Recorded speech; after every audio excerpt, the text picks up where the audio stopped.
అంటే అంటే ఒక రివ్యూవర్గా సక్సెస్ అయ్యో, ఒక బిగ్ బాస్ కంటెస్టెంట్గా సక్సెస్ అయ్యో, బయటకు వచ్చిన తర్వాత ఒక సెలూన్ పెట్టి బిజినెస్లో సక్సెస్ అయ్యో, ఇల్లు కొనుక్కుంటున్నావు, కార్లు కొనుక్కుంటున్నావు, ఇంత సక్సెస్ స్టోరీ ఉంది కాబట్టి ఏదైనా లక్ ఉందేమో అని చెప్పేసి ఫస్ట్ గెస్ట్గా నేను కూర్చోబెట్టడం జరిగింది. లక్ కాదు బ్రో, యాక్చువల్గా నేను ఏది నమ్ముతానంటే ఆ లక్ కూడా యాక్చువల్గా ఏంటంటే నా లైఫ్ ఇది నేను చూసిన తర్వాత నేను నమ్మేది ఏంటంటే ప్రతి మనిషికి ఒక పర్టికులర్ టైం ఒక పాయింట్లో మనది టర్న్ అవుద్ది. ఆ తర్వాత ఎవడు ఆపలేడు. మళ్ళీ బ్యాక్ వెళ్ళిపోతున్నావు, అతి చేష్టలు చేసామంటే మళ్ళీ డౌన్ అవుతావు. కానీ నాకు వచ్చిన పర్టికులర్ టర్నింగ్ పాయింట్ ఎక్కడంటే బిగ్ బాస్ రివ్యూస్ చేయడం బ్రో. ఎంత కామెడీ బ్రో. జీవితంలో ఎవడైనా బిగ్ బాస్ షోని చూసి మళ్ళీ చెబితే దానివల్ల లైఫ్ సెటిల్ అయిపోద్దని ఊహించలేం. చాలామంది సెటిల్ అయినాయి, నాకు మాత్రం షాకింగ్. మిగతా వాళ్ళందరికీ నాకు డిఫరెన్స్ ఏంటంటే అందరు లైఫ్లో సెటిల్ అవ్వచ్చు. నా లైఫ్ సెటిల్ అవ్వడమే కాకుండా బిగ్ బాస్ కంటెస్టెంట్ లోపల పోయి వచ్చా. అది చాలా మిరాకిల్. అది వెళ్ళి రావడం, అక్కడ సక్సెస్ అయ్యి రావడం. అక్కడ నాకు టర్నింగ్ పాయింట్ ఎక్కడ వచ్చిందంటే హెవీ ప్రాబ్లమ్స్ ఫేస్ చేసిన ఆదిరెడ్డి. ఎంత ప్రాబ్లమ్స్ అంటే నేను హార్ట్ఫుల్గా చెప్తున్నా, చాలామంది యూత్ అసలు ఫేస్ చేస్తుండ్రు. అన్ని ప్రాబ్లమ్స్ ఫేస్ చేశా. అవి అనుకుంటే కొంతమంది కామెంట్లు అనొచ్చు, అబ్బా చాలామంది ఫేస్ చేశారని. నా ప్రాబ్లమ్స్ నాకు భయంకరంగా ఎక్కువ. అంటే అందరికంటే ఎక్కువ అని చెప్పకూడదు, కానీ చాలా మంది ఫేస్ చేస్తుంటారు చూసారు. ఆ ప్రాబ్లమ్స్తో ఈక్వల్గా ఉంటాయి నా ప్రాబ్లమ్స్. ఆ స్టేజ్ నుంచి ఈ స్టేజ్ దగ్గర రావడం ఎక్కడి నుంచి స్టార్ట్ అయింది అంటే 2018లో బిగ్ బాస్ రివ్యూ స్టార్ట్ చేశాను. అది కూడా ఎంత కామెడీగా స్టార్ట్ చేసిన బ్రో. 2018లో సీజన్ 2 అప్పుడు స్టార్ట్ చేశా. ఎంత కామెడీగా అంటే నా ఫ్రెండ్ ఊరికే వీడియో పెడితే కామెడీగా ఓవర్ హుడీ వేసుకొని చేస్తుంటా. ఎంత పాత హుడీ అంటే ఆ పాత హుడీ వేసుకొని ఇట్లా పెట్టుకొని, అంటే నేనేదో పెద్ద తోపు అనే ఫీలింగ్తో చేస్తా ఉన్నాను ఇట్ట పవన్ కళ్యాణ్ స్టైల్లో. అది వైరల్ అయింది. అన్ని ఛానల్స్ పెట్టుకున్నారు. నా ఛానల్లో 100 మంది సబ్స్క్రైబర్లు ఉన్నారు. ఆ 100 మంది సబ్స్క్రైబర్స్తో అది 8,000 వ్యూస్ వచ్చింది. ఆ రోజు నుంచి ఈ రోజు దాకా మినిమం వ్యూస్ లేకుండా నా ఛానల్లో వీడియో లేదు బిగ్ బాస్ రిలేటెడ్. అది నా లైఫ్లో టర్నింగ్ పాయింట్. దానికి ముందు పడ్డ కష్టాలు కొన్ని చెప్తాను చూడండి. నేనదే లక్ అన్నా చూసారా, ఆ లక్ ఆ టైం ఉంది చూసారా, అది కలిసి వస్తే ఎవడు ఆపలేడు. నాకు కలిసి వచ్చిన పాయింట్ ఇది. దానికి ముందు 30 years బ్రో. నాకు ఈ ఇంటర్వ్యూలో నాకు తెలిసి నేనే మాట్లాడతాను ఎక్కువ. నాకు అట్లా అనిపిస్తుంది ఒకసారి. అందుకే నేను అడుగుదాం క్వశ్చన్స్ అంటే ముందే ఆన్సర్లు వచ్చేసాయి. నేను ఇంటర్వ్యూస్ ఎవరైనా నేను ఎందుకు ఇవ్వనంటే నేను హార్ట్ఫుల్గా మాట్లాడేసి నాకు ఆనంద బాష్పాలు వచ్చేస్తే నా లైఫ్ జర్నీ గురించి నేను చూసుకుంటే యాడ్ నుంచి యాడికి వచ్చానని నాకు తెలియకుండా నాకు వేరే వాళ్ళ ముందు ఎమోషనల్ అవ్వడం నాకు ఇష్టం ఉండదు. నేను ఎమోషనల్ అయిపోతా. నాకు అలా అనిపిస్తుంది. ఎందుకంటే ఎన్ని పీక్ ప్రాబ్లమ్ చూసి ఇప్పుడు ఎంత హ్యాపీగా ఉన్నాను నాయనని. ఇప్పుడు 30 years ఉన్నాయి బ్రో. ఎవ్వడు ఆర్డినరీ పర్సన్ ఎవరైనా కంపేర్ చేసుకోవచ్చు. నాది ఇప్పుడు 2018లో 30 years. 2018లో 30 కాదు, 2018లో నాకు 28 ఏమో. నా పెళ్ళి 8 30 years. ఓకే. సో 30 years వరకు నేను 29 years వరకు నేను సెటిల్ అవ్వలేదు. సెటిల్ ఇన్ ద సెన్స్ ఏమీ లేదు నా లైఫ్లో. మా ఒక సింధనూరు అనే ఊరు ఉంటుంది, నేను ఇది ఎక్కడ చెప్పలా. నేను ఎలక్ట్రికల్ ఇంజనీర్. కొన్ని నేను చెప్పలేను. మరీ ఓవర్ డ్రామాటిక్గా ఉంటుంది నా లైఫ్ స్టోరీని. కొన్ని చెప్పను ఈరోజు, కొన్ని చెప్పలేను. కానీ ఎందుకు చెప్పాలి అంటే ఆడియన్స్లో మీరు రివ్యూ స్టార్ట్ చేసిన తర్వాత మిమ్మల్ని చూసి ఓకే ఇలా కూడా సంపాదించేసి డబ్బులు అని చెప్పి యూట్యూబ్లో చాలామంది రివ్యూ స్టార్ట్ చేసిన వాళ్ళు ఉన్నారు. వాళ్ళు సక్సెస్ అయ్యి వాళ్ళ లిమిట్లో వాళ్ళు సంపాదించుకుంటున్న వాళ్ళు కూడా ఉన్నారు. కాబట్టి ఇలాంటి స్టోరీస్ అని వింటే అందరికీ ఇన్స్పిరేషన్గా ఉంటుంది. కాబట్టి అడుగుతున్నా question.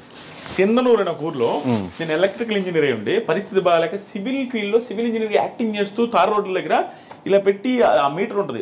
Only civil engineers compare చేసుకోవచ్చు, వాళ్ళకి అర్థమవుతుంది. ఎన్ని సెంటీమీటర్స్ తారు వచ్చిందని ఇటు చూడాలి ఉంగి. అది చేసేవాడు నేను. మొత్తం నల్లగా అయిపోయి తార్ రోడ్డు ఇక్కడ 13,000 14,000 ఇచ్చేవాళ్ళు. అక్కడ పని చేస్తున్నప్పుడు అక్కడ చిన్న రూమ్ ఇస్తారు మాకు. ఆ రూమ్లో ఉన్నప్పుడు మా నాన్న ఒకరోజు కాల్ చేసిండు. బాధపడతా. అప్పుడు పొజిషన్ చాలా బ్యాడ్గా ఉండేది అనమాట. ఎట్టొకటి చేసుకోరా, సెటిల్ అవ్వరా, నువ్వు నీది ఒకటే నాకు బాధ. ఎందుకంటే బాధ నాది ఒకటే కాదు, మా చెల్లెళ్ళు బ్లైండ్, మా చెల్లికి కనిపించదు, మా చెల్లి పెళ్లి చేసుకొని అంటుంటుంది. అదొక పక్క మా నాన్నకి బాధ ఉంది. ప్లస్ మా మదర్ సూసైడ్ చేసుకొని చనిపోయి ఉన్నారు, అదొక బాధ ఉంది. ఫైనాన్షియల్గా బీభత్సమైన ప్రాబ్లమ్స్లో ఉంది, పీక్ ప్రాబ్లమ్స్. 11 లక్షల చిల్లర బ్యాంకులో లోన్స్ ఉన్నాయి మా నాన్నకి. నాకు తెలుసు. నేను రాజకీయాలు పెద్ద కాన్సన్ట్రేట్ చేయను, కానీ ప్రతిసారి ఎలక్షన్లకు ముందు ప్రతిసారి దేవుని మొక్కునేది తెలుసు. ఒకప్పుడు మా నాన్న మా అకౌంట్లో అదే మా లోన్స్ ఏదైతే ఉంటాయో చూస్తారు, అగ్రికల్చర్ లోన్స్, అవి అయితే వెళ్ళిపోవాలా. అది ఎవడు హామీ ఇస్తే వాళ్ళు గెలవాలని కోరుకునేది. చాలామంది ఇచ్చారు అట్లాంటి హామీలు. ఈసారి అగ్రికల్చర్ లోన్స్ మొత్తం పోతాయి, వాళ్ళు ఇచ్చారు, వీళ్ళు ఇచ్చారు, అన్ని ఈ గవర్నమెంట్ ఇచ్చింది, ఆ గవర్నమెంట్ ఇచ్చింది. ప్రతిసారి నేను ఎవరు హామీ ఇస్తే వాళ్ళు గెలవాలనుకున్నాను. అంటే నాకు లైఫ్లో ఇంకేం గోల్స్ ఉండేది బ్రో.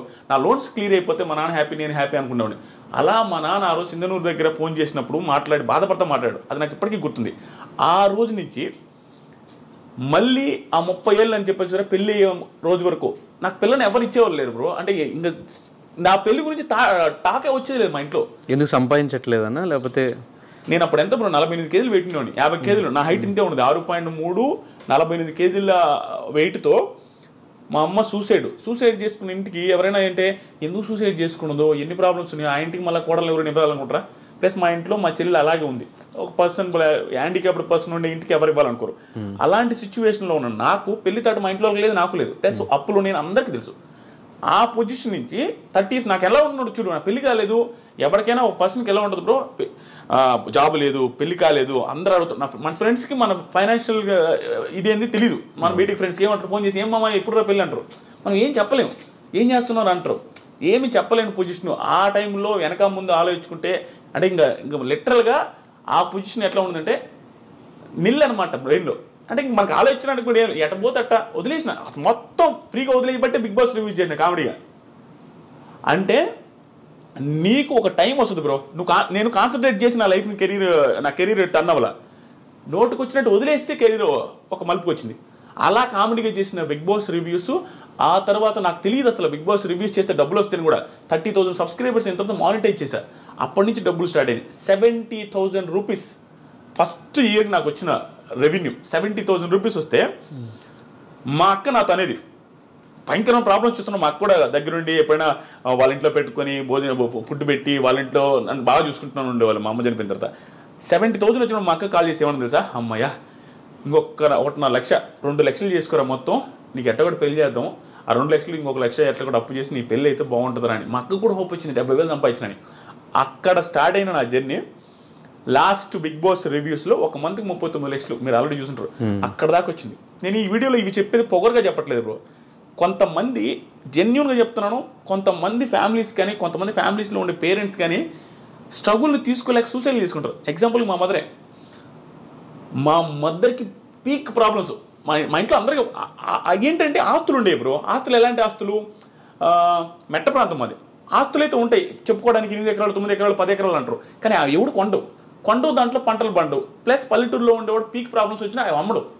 దానివల్ల ఆస్తులు కొంచెం ఉన్నప్పటికి కూడా ప్రాబ్లమ్స్ ఎప్పుడు ఉండే, చేతిలో డబ్బులు ఉండేది లేదు. బర్రెలు ఉంటాయి, బర్రెలు మొత్తం మా అమ్మాయి చూసుకుంటుంది. గెడ్డి మోపులు తెచ్చేది మా అమ్మాయి, వ్యవసాయం చేసేది మా అమ్మాయి, నిమ్మ తోట ఉండేది అది కూడా పోయిందిలే, అక్కడికి పోయేది మా అమ్మాయి, మాకు వండి పెట్టేది మా అమ్మాయి, 4 పిల్లకాయలని. అన్నీ చూసుకునేసరికి మా అమ్మకి బాగా, మా అమ్మ కూడా హైట్ ఎక్కువ, సన్నంగా ఉండేది. అంత ప్రాబ్లమ్స్ ఫేస్ చేస్తే ఒకసారి హోటల్ ఉండేది మాకు.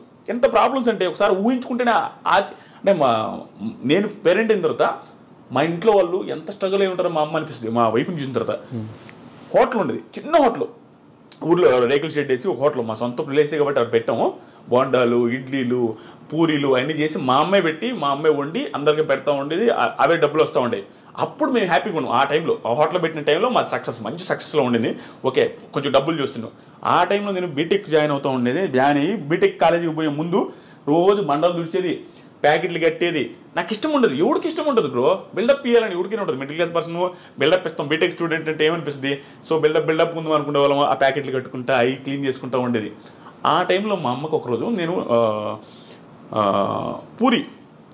పూరి చేస్తా, పూరి బాండలు మొత్తం కాలం మీద పడిపోయింది. వేడి ఆయిల్ డైరెక్ట్ పూరీలు చేస్తూ ఉంది, అది స్లిప్ అయి పడిపోతే ఆ పడ్డ కాళ్ళంతా కాలిపోయింది, ఎగిరొచ్చి ముఖం మీద అంతా పడ్డాయి. మొత్తం ముఖం కాలింది, కాళ్ళు కాలి. మా అమ్మ ఆల్మోస్ట్ 3-4 నెలలు బెడ్ రెడ్. అక్కడి నుంచి అంటే ఆ రోజు నుంచి మా అమ్మకి మొత్తం టర్న్ అయింది. అంటే ప్రాబ్లమ్స్ ఏమి ఎక్కువ ఉన్నాయి, లోన్స్ ఏమి ఎక్కువ ఉన్నాయి, మా చెల్లెళ్ళు ఒక బాధ, ప్లస్ మా నాన్న పెద్దగా వర్క్ చేయడు, నాదొక బాధ, నాకు జాబ్ లేదు, ఇవన్నీ బాధలు పెట్టుకొని ఆ టైంలో మా అమ్మ ఏమనిపిస్తుందంటే ఈ పెయిన్స్ ఎక్కువ ఉండేవి, బ్యాక్ పెయిన్ ఎక్కువ వచ్చేది, ఈ ఆయిల్ పడ్డ మంటలు ఎప్పుడు ఉండేవి. దానివల్ల సడన్గా ఒకరోజు సూసైడ్ చేసుకుని చచ్చిపోయింది. అది ఎందుకు చచ్చిపోయింది, ఏమి రీజన్స్ అనేది తెలియదు. మాకు అర్థమైంది ఏంటంటే ఎప్పుడు బ్యాక్ పెయిన్ అంటూ ఉంటుంది, ఈ మంటలు అంటూ ఉంటుంది, పరిస్థితులు బాగాలేవు, అప్పులు ఎట చేయాలనేది. ఎందుకంటే మా అమ్మ ఒక్కటే కష్టపడుతూ ఉంటుంది. అవన్నీ తట్టుకోలేక సూసైడ్ చేసుకుని చచ్చిపోయింది బాత్రూమ్కి వెళ్ళి. అది కూడా నార్మల్. ఆ రోజు కూడా లాస్ట్ ఫుడ్ తినింది నేనే. గోంగూర పచ్చడి నాకు ఎప్పటికీ గుర్తుంది. అంటే మన బెల్ల పెట్టుండదు తెలుసాను. ఇప్పుడు నేను రిగ్రెట్ ఫీల్ అవుతా. ఆ రోజు కూడా నాకు ఇప్పటికి గుర్తు. ఏంది మా ఈరోజు కూర అంటే పచ్చడి రానిది. పచ్చడితో ఏంది అంటే మా ఇది సరే పెట్ట 2 మొదలు తిని నేను తినలేను తిను. మన బిహేవియర్ అట్లా ఉంటుంది. బిల్డప్ ఇస్తుంటాం కదా, ఇసిరేసేది ప్లేట్లు, అదే విధంగా ఉండేది. అక్కడ పెట్టేస్తే మా అమ్మాయి లాస్ట్లో సరే నేను తింటలేపు అన్నది పెట్టేసి మా ఫ్రెండ్ వాళ్ళ ఇంటికి వెళ్ళిన. రోజు ఆడ పడుకునేది మా ఫ్రెండ్ వాళ్ళ ఇంట్లో. ఎందుకంటే చిన్నప్పుడు మా ఇంట్లో దొంగలు పడ్డారు. అప్పటి నుంచి నాకు దొంగలంటే భయమే మా ఇంట్లో పడుకున్నాను. అక్కడికి వెళ్తే నేను వేరే ఫ్రెండ్స్తో ఫోన్ మాట్లాడుతున్నా 11-11:30 టైంలో. నాకు ఫోన్లు వస్తా ఉన్నాయి మా ఇంట్లో నుంచి నాన్ స్టాప్గా. కట్ చేస్తా ఉన్నా, మనకి ఓవరు కట్ చేస్తున్నా. ఒక టైంలో ఏక ఫోన్ చేస్తానంటే ఇంటికి అడిగినా అన్నాడు. మర్చిపోయి నేను ఎత్తలా. ఫోన్ ఎత్తకపోతే నా ఫ్రెండ్ లోపల ఇంట్లో ఉన్నాడు, వాడికి ఫోన్ చేసి అది ఈయన ఫోన్ ఎత్తట్లేదు, ఒకసారి ఇంటికి రమ్మని రాను. వాళ్ళకి మా అమ్మ చచ్చిపోయిన విషయం చెప్పేశారు. అలా చెప్పేశారు. నేను బయట ఫోన్ మాట్లాడుతున్నా నైస్గా. వాడు పప్పు తిన్న అన్నంతో వచ్చిండు బయటికి వచ్చి, మామ మీ ఇంటి దాకా పెద్ద మామ అన్నాడు. నువ్వు పోయి రాపరా, మీ అన్నతో నాకు పని ఉందంటే నువ్వు పోయి రాపరా. వాడేమనంటే ఎక్స్ట్రా చెప్పడు రామమ్మ అనేసరికి సరే అని నేను ఫోన్ కూడా ఫోన్ పెట్టకుండా మధ్యలో కూర్చొని బైక్లో మాట్లాడుతూ ఉన్నా. వాడులో మా ఫోన్ పెట్టి మా అన్నాడు. ఫోన్ పెట్టి అన్నాడు. పెట్టేసిన తర్వాత వాళ్ళ తమ్ముడు నా వెనక కూర్చోన్నాడు, నేను మధ్యలో ఉంటే వాడు చెయ్యి నా మీద వేస్తుంటే వాడు పప్పు అన్నం పప్పు అంతా ఉంది. రే హరీష్ ఇటు చెయ్యి కూడా కడుక్కోవాలంటున్నా. రే మనకేం తెలియదు కదా, ఇటు చెయ్యి కూడా కడుక్కోలే ముండనాయుడు అంటా ఉన్నా. మర్చిపోయిన అమ్మ అంటున్నాడు. పోతే మా అమ్మ మా ఇంటి చుట్టూ జనాలు ఉన్నారు. ఏంది వీళ్ళందరూ ఈ టైంలో ఉంటే ఏమైనా గొడవ అయింది ఇంట్లో, ఎందుకు ఏంటి అసలు. పోగానే మా అమ్మని బయట తెచ్చున్నారు, గుండెల మీద వస్తూ ఉన్నారు. అబ్బా నాకు అంటే నేనే ఉన్నట్టు బతుకుంది అనుకున్నా. ఎంత అప్పుడు ఇంకా వెంటనే చూడగానే చచ్చిపోయింది. నేను మిద్ది మీద బీభత్సంగా ఏడ్చిపోవడానికి ఆ రోజు నుంచి దాదాపు 1 month నేను ఫుల్ స్ట్రగుల్ అయిపోయినా. యాక్చువల్గా నేను బాధపడ్ను. ఓ అమ్మ నేను ఎమోషనల్ అయిపోతా స్వామి నిజంగానే. యాక్చువల్గా నేను బాధపడ్ను. ఆ టైంలో నా బాధ అంటే తెలిసింది. అంటే వెరీ రెక్లెస్ క్యాండిడేట్ బ్రో. అంటే రెక్లెస్ అంటే మనకి ప్రేమ ఉంటుంది. చాలామంది పిల్లకాయల దగ్గర యూత్ దగ్గర ఉండేది ఇదే, అమ్మన్న నాన్న ఇష్టమే, తెలియకుండా కోపాలు ఎవరు మేము చూపించలేక ఇంట్లో సిరీస్లు కొడుతూ ఉంటారు ప్లేట్లు. నేనంతే, పప్పుచారు అంటే ఇష్టం, పప్పుచారు చేయకపోతే నేను ప్లేట్ ఇసిరేస్తుండేది, ఏంది కూరలు ఎప్పుడు ఇదేనని. పరిస్థితులు బాగాలేవు, అది మనకు తెలిసినా కూడా బిల్డప్ ఇస్తుంటాం. ఆ సిచ్యువేషన్ అప్పుడు నాకు అన్నీ గుర్తొస్తుంది, ఎంత ఓవర్ చేసామురా అని. కానీ నిజంగా చెప్తున్నా బ్రో, మా అమ్మ చనిపోయే ముందు 2 months 2-3 months మా అమ్మని భయంకరంగా అర్థం చేసుకుందాను. చెప్పిన ప్రతి మాట వినేవాడిని. ఎందుకో మా అమ్మ భయంకర స్ట్రగుల్ అవుతుంది నాకు అర్థమైంది. అక్కడ ఒక టైం వస్తుంది చూసారా, మనం కూడా ఎంత ఎదవైనా అర్థం చేసుకుంటాడు. ఆ పక్కన నేను ఎంత ఇబ్బంది పడుతున్నాను ఆ టైం నేను మళ్ళీ అర్థం చేసుకునేది బ్రో. చిన్న మాట, ఒకప్పుడు నేను రోడ్లో పేరాపర్ వచ్చినాడు అంటే నేను మాపము అనేవాడిని. అలాంటిది ఒక మాట చెప్పిన వెంటనే వెళ్ళేవాడిని. మా అమ్మకి భలే నేను ఒక్కని ఎంత బాగా వింటున్నాడు అనే ఫీలింగ్లో ఉండేది. కానీ సడన్గా చేసుకునేసరికి మాకు ఎవ్వరికి అర్థం కాదు. అది ఎట్లా అంటే బాత్రూమ్ రేకులు బాత్రూము. మా అమ్మ 5.7 5.8 ఉంటుంది, ఆ ఎత్తు 5.9 ఉంటుంది అంతే ఆ బాత్రూమ్. అంటే మనిషి ఊరేసుకొని ఏలాడాలంటే కాలు తగులుతుంటాయి. ఎలా ఎంత ఇబ్బంది పడి ఊరేసుకున్నదని మాకు ఇప్పటికీ ఆశ్చర్యం అనిపిస్తుంది. ఎంత పెయిన్ ఉంటే బాధపడద్దని. ఈ సుత్తి అంతా నేను ఎందుకు చెప్తున్నా అంటే, సుత్తి కాదు, చాలా మందికి ఇది ధైర్యాన్ని ఇవ్వాలి నాకు. ఆ పొజిషన్ నుంచి మా అమ్మ లైఫ్ మారదులే, ఇంకా నా జీవితమే ఇంతే అనుకుని సూసైడ్ చేసుకుంటే, అంటే నేను ఇంకా నా లైఫ్ మారదు అనుకుంటే, నేను ఇప్పుడు 20 మంది లైఫ్ని మారుస్తున్నా. నేను సెలూన్ పెట్టి నా సెలూన్లో 20 మంది పనిచేస్తున్నారు, నా చుట్టూ 5-6 మంది ఉంటారు, వాళ్ళ లైఫ్లు నేను చూసుకుంటూ ఉంటాను. ఇన్ని లైఫ్లు నేను మారుస్తుంటే మా అమ్మ లైఫ్ మార్చలేను అనుకున్నది. హోప్లెస్గా అయిపోయి సూసైడ్ చేసుకుని చచ్చిపోయింది, ఇంకా ఆనందం ఉంటుందని. అదే మా మదరు సూసైడ్ చేసుకోకుండా ఎదిరించి పోరాడి ఇక్కడ దాకా ఉండుంటే, ఈరోజు మా మదర్ ఉన్నప్పుడు నా సక్సెస్ ఇంకా ఎక్కువ ఉండేది కూడా, ఆనందంలో ఇంకా హ్యాపీగా ఉండదు. ఇప్పుడు మేము వీడియో చేస్తున్నాం, మా అమ్మ మదర్ కూడా మా వీడియోస్లో ఉండుంటే ఇంకా ఎంత బాగుంటుంది. ఇవన్నీ ఆలోచించుకుంటుంటే నాకు అనిపిస్తుంది, ఒరే నాయన సూసైడ్ ఎందుకు చేసుకుంటారో, నా లైఫే బెస్ట్ ఎగ్జాంపుల్. అసలు టర్నింగ్ పాయింటే ఉండదు, హ్యూజ్ ప్రాబ్లమ్స్ కానీ మా అమ్మ సూసైడ్ చేసుకున్నది. నా లైఫ్ ఈరోజు ఎట్టుంది, ఏ రకంగా ఉంది. మా ఊర్లో ఇంకొక ఎగ్జాంపుల్, నేను క్వశ్చన్ కూడా అడగ నాకు మా ఊర్లో చిన్న ఎగ్జాంపుల్ చూడండి లైఫ్ మారడానికి. నేను జస్ట్ ఒక ఇంగ్లీష్ మాట మాట్లాడితే యా అన్న ఒకరి ముందు ఏదో అడిగితే యా అంటే, మేము కానీ మెతుకులేదు కానీ ఇంగ్లీష్ రా నీకు అన్నారు. నేను 10th చదివేటప్పుడు ఆ పొజిషన్ అట్లా ఉండేది మాకు. ఆ రోజు నుంచి నా దగ్గర అప్పు తీసుకుని 10,000 ఎగ్గొట్టారు. అది అక్కడ దాకా వచ్చి ఇవన్నీ మా అమ్మ జోలు అయిపోయింది. ఇప్పుడు ఇంట్లో వాళ్ళకి ఎట్ట బ్రో, పల్లెటూరు ఆడవాళ్ళకి ఎట్ట, మా కొడుకు 30,000 శాలరీ అయితే 50 చెప్పుకుంటారు, అదే వాళ్ళకి ఆనందం. ఇవన్నీ మా అమ్మ చూడలేకపోయింది. ప్లస్ బంగారం ఉండేది లేదు, ఏ పెళ్ళిళ్ళకి పోయినా మా అత్తోళ్ళ దగ్గర తీసుకుని పోయేది. ఆ పొజిషన్ నుంచి ఈరోజు ఏమైనా కొనిచ్చే పొజిషన్ చూడలేకపోయింది. అందుకని ఆవేశపడకూడదు మనిషి. ప్రతి ఒక్కడికి నేనే సక్సెస్ అయినా బ్రో, నా దగ్గర టాలెంట్ లేదు, నేను జెన్యూన్గా ఒప్పుకున్నా, నా దగ్గర ఏ టాలెంట్ లేదు, మాట్లాడతా అంతే, ఏది హార్ట్ఫుల్గా మాట్లాడతా, ఏది అనిపిస్తే అది మాట్లాడతా. టాలెంట్ లేని నేనే పెద్దగా చదివాను కూడా కాదు, ఓకే ఏదో వచ్చాయి. అలాంటి పర్సన్ నేనే సక్సెస్ అయిపోయి నా లైఫ్ మా ఫ్యామిలీ లైఫ్ మార్చేస్తే, ఎంతోమంది బీభత్సమైన టాలెంట్ ఉంటుంది, వాళ్ళు ఎందుకు చచ్చిపోవాలా, వాళ్ళు ఎందుకు సూసైడ్ చేసుకోవాలి, నాకు అర్థం కాలే. నువ్వు వెయిట్ చేయి. బిగ్ బాస్ చాలా మంది ఆ షోని తిట్టుకుంటూ ఉంటారు, ఇప్పుడు తెలియదు ఉంది అది ఒక షోనా అంటారు.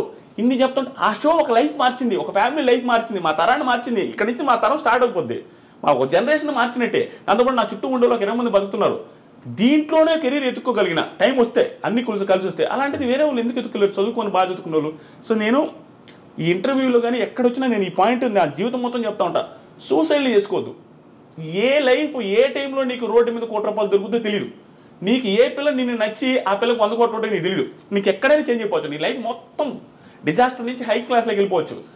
ఆ హోప్ ఉంచుకోండి, ఎవడు చచ్చిపోవద్దు. నీకు నిజంగా చచ్చిపోవాలనిపిస్తే, నీకు అసలు నీ పరిస్థితి బాగాలేదంటే ఆకలితో చచ్చిపోయి కావాలంటే ఇది వెయిట్ చేయి లాస్ట్ రోజు దాకా ఏది దొరకపోవచ్చు, నువ్వు ఎట్టగా చచ్చిపోతావు. అంతే, నీకు నువ్వు చచ్చిపోవాల్సిన అవసరం లేదు. నువ్వు తట్టుకోలేకపోతే అది ఆటోమేటిక్గా అయిపోద్ది. చచ్చిపోవద్దు, అది నేను అనుకునేది. ఆ పొజిషన్ నుంచి ఈ పొజిషన్ దాకా వచ్చి చూసారా. నేను ప్రతిసారి చాలామందికి చెప్పేది అంటే, నేను నా ప్రాబ్లమ్స్ ప్రతిసారి చెప్తుంటా. ఎందుకు తెలుసా, నాకు ఇప్పుడు ప్రాబ్లం ఉంది నేను చెప్పట్లా. నేను డైరెక్ట్గా చెప్పే కదా 33 లక్షలు ఒక నెలలో వచ్చినాయని. నాకు ప్రాబ్లం లేవు, సింపతి కాదు ఇది. నాకు ఒకప్పుడు ప్రాబ్లమ్స్ ఉన్నాయి, ఇప్పుడు లేవని చెప్తున్నా. ఇది ఇన్స్పిరేషన్గా ఉంటుంది, జనాలు చూసేవాళ్ళకి అనే ఉద్దేశంతో చెప్తుంటా. ఎందుకంటే చూసేవాడికి ఒకటి, మరి వాడి పొజిషన్ ఆ రోజు ఇంత బ్యాడ్ అంటారా, మంది అంత బ్యాడ్ కూడా లేదు. ఇప్పుడు ఆడి లైఫే మారింది, మన లైఫ్ ఎందుకు మారదురా, ఎందుకు మనం చచ్చిపోవాలని ఆ హోప్ రావాలి జనాలలో.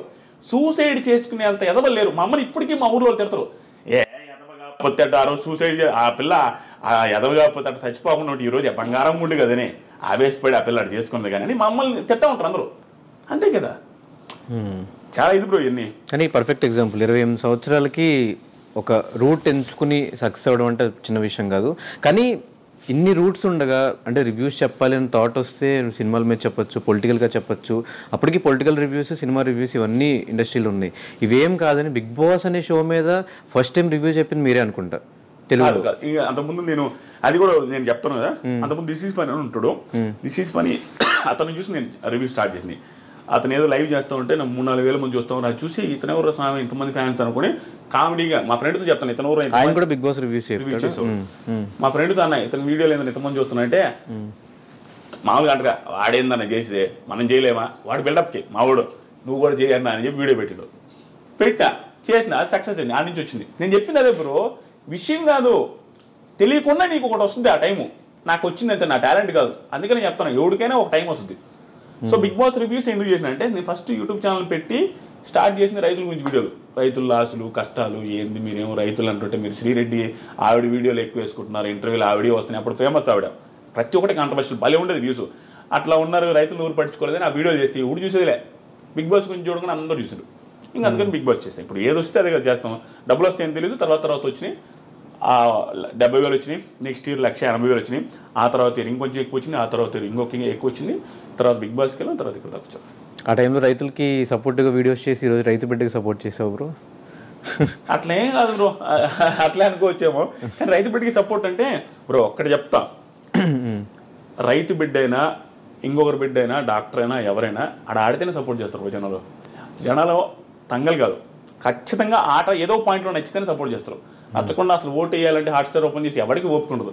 నేను మాత్రం నాకు అనిపించిందే చెప్తా, నాకు అనిపించినట్టు నాకు నిజంగా జెన్యూన్గా ప్రశాంత్ నాలాగే నాకేమనిపించింది అంటే, ఒక నార్మల్ పర్సన్ వెళ్ళి అక్కడ ఆడడం చాలా కష్టం బ్రో. నువ్వు కూడా ఫ్యూచర్లో ఎప్పుడో కూడా వెళ్తామని అనుకుంటున్నా, వెళ్ళినప్పుడు చూస్తావు చాలా భయంకరమైన టఫ్ సిచ్యువేషన్స్ వస్తాయి. అక్కడ తెలియకుండా ఈజీగా అనిపిస్తుంది, అమ్మాయి ఏంద్రా ఫుడ్ ఉండదు, నిద్ర ఉండదు, ఆడల ముందు గుడ్లు మార్చుకోవాలా, ఇవన్నీ చాలా ఇబ్బంది. ఏంది బ్రో పొల్లు అనుకుంటుంది ఆడల ముందు, ఎంత గలీజ్గా ఉంటుంది. అమ్మాయిలందరూ అందంగా ఉండే వాళ్ళు ఉంటారు, ఈడ వాళ్ళ ముందు పొల్లు అనుకుంటా ఉండాలి. అది చూడడానికి గలీజ్గా ఉంటుంది, ఏడంతా కారుకుంటా ఆ పొల్లు కూడా వాళ్ళ ముందు టవల్స్ కట్టుకోవడం చాలా ఇబ్బంది. అలాంటి సిచ్యువేషన్స్ని ఒక నార్మల్ పల్లెటూరు నుంచి వచ్చిన ట్యాకిల్ చేయడం చాలా కష్టం. నన్ను ప్రశాంత్లో చూసుకున్నాను. ప్రశాంత్ కూడా అదే సిచ్యువేషన్ ఉన్నట్టు, చాలా ఇన్ఫీరియారిటీ ఉంటుంది, తెలియకుండా వీళ్ళందరూ క్లాస్కి ఉన్నారని. ఆ సిచ్యువేషన్ నుంచి ఏ టాస్క్ బ్రో నువ్వే చెప్పు, జెన్యూన్గా చెప్పు, ప్రశాంత్ ఏ టాస్క్ ఆడలేదు చెప్పు, ఆడలేదా? టాస్క్లు ఆడాడు. తర్వాత ఏదో ఒక రకంగా తెలియకుండా ఇంప్రెసివ్ అనిపించలేదు. ఏదో ఒక టైంలో ఇంత అనుకోలేదే, ఇది ఇంతుందా, పర్లేదు మనం అనుకున్న దానికంటే ప్రతి ఒక్కరూ సర్ప్రైజ్ ఫీల్ అయి ఉంటారు. ప్రశాంత్ ఏదో ఒక టైంలో సర్ప్రైజ్ ఫీల్ ఉంటారు. మరి ఇంకంతకంటే ఏం కావాలి బ్రో? ఇప్పుడు పర్సన్ అసలు ఎప్పుడైనా అనుకుంటాడు ప్రశాంత్ని ఏం పీకలేడు, ఏదో అనవసరంగా వాడికి ఇచ్చాడు అంటే వాడనందుకు ఫీల్ అవుతుంది. వచ్చేసి జనాలు అనుకునేది అనవసరంగా ఈ పిల్లడికి ఇచ్చారే, ఏం చేసేది అనవసరంగా ఇచ్చారని అందరూ ఫీల్ అయి ఉంటారు స్టార్టింగ్లో. కానీ ఆ అనుకున్న వాళ్ళే ఒక టైంలో సర్ప్రైజ్ ఉంటారు. మనోడి పర్ఫార్మెన్స్ చూసి నాకు అలా నచ్చేది సపోర్ట్ చేశారు. సపోర్ట్ అంటే రోజు ఏం చేయలేదు, కానీ రివ్యూవర్స్ వల్ల జనాలు ఇన్ఫ్లుయెన్స్ అవుతున్నారు. రివ్యూవర్స్ హౌస్లో ఉన్నంత వరకు ఒకలా చెప్పిన తర్వాత బయటకు వచ్చాక వాళ్ళ బిహేవియర్ చేంజ్ అయినప్పుడు ఖచ్చితంగా రివ్యూవర్స్ అనే ఛాన్సెస్ ఉంటాయి కదా. ఉంటాయి, కానీ రివ్యూస్ అంటే ఏంది, మేము రివ్యూ చేసేది ఏంది బిగ్ బాస్ షోని.